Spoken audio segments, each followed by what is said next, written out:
I got a question the other night on the restrictions, the BLTs, do we call them?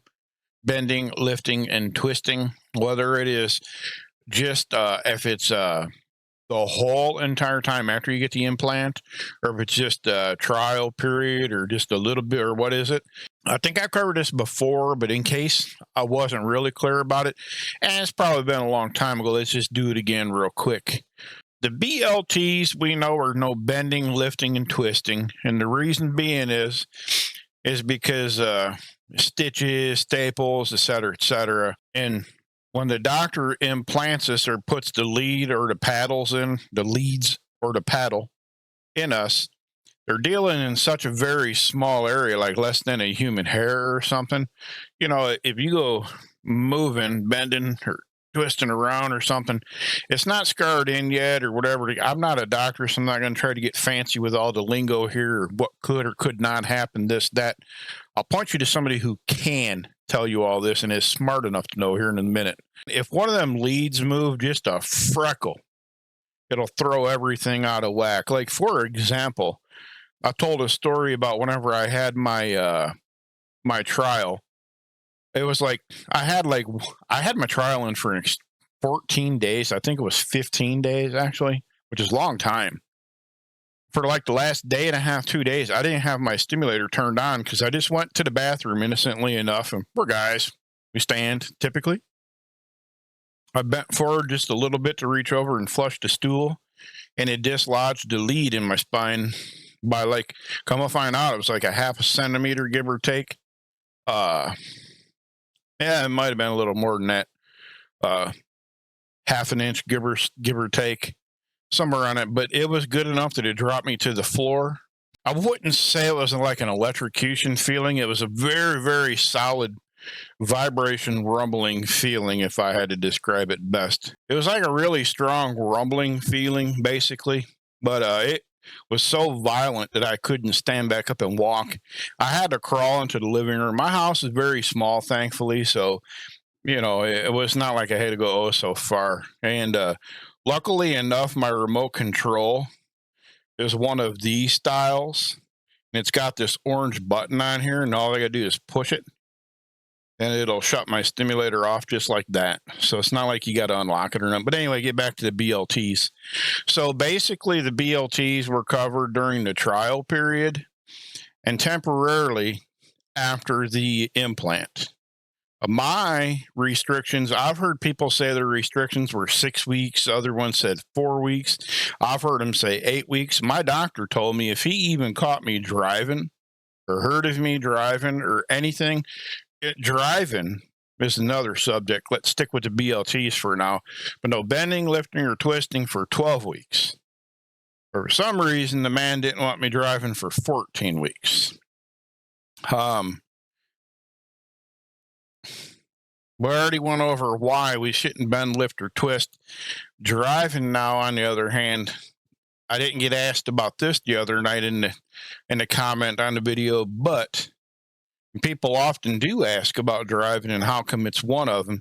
I think it's because sometimes we have that we get on our remote controls and it might be feeling really good, little massaging effect or something's going, you know what I'm saying?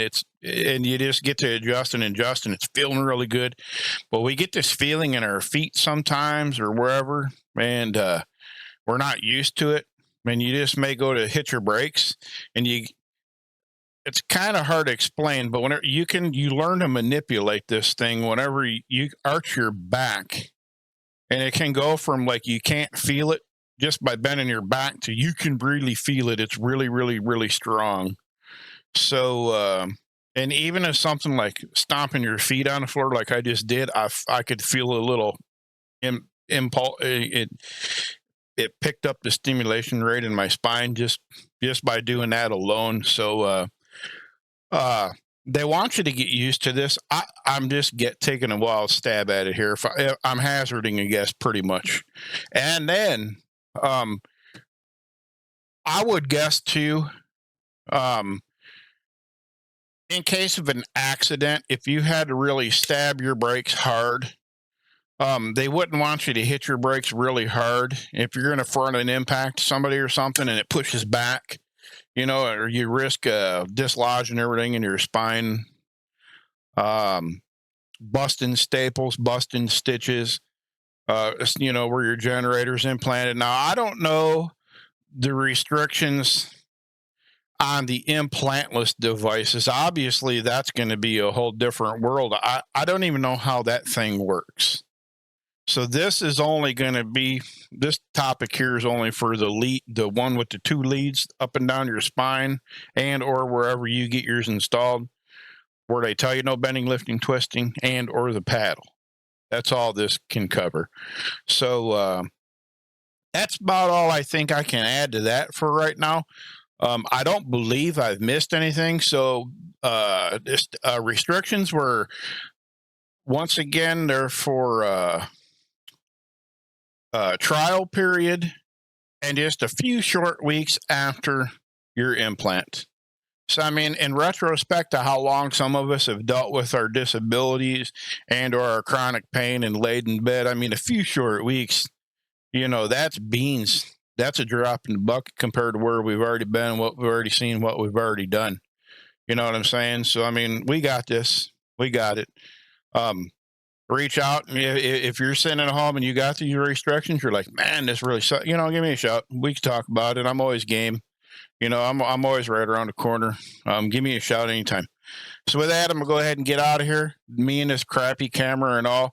I'll probably, hopefully, man, this summer heat's just been unbearable, and I can't get out in my garage where I'm typically always out there in that, rundown old garage of mine, but that we all know as DJP Studios. But nonetheless, my cell phone camera is a whole lot better. I'm getting one for in here. I've been using this one for my Twitch broadcast, and it's going to be short-lived really fast because I'm upgrading this one soon. Maybe my next video that comes out will have another camera running on here, and it'll be back to being crystal clear again instead of this fuzzy stuff. And my apologies for the lights too, but once again, I have the same thing in here with lights in here that I do out in the studio, so we all should be right at home. So anyway, I'm going to get out of here. Take care of yourselves, everyone around you. I appreciate each and every single one of you. Give me a shout. I'm always around. We'll see you. Bye.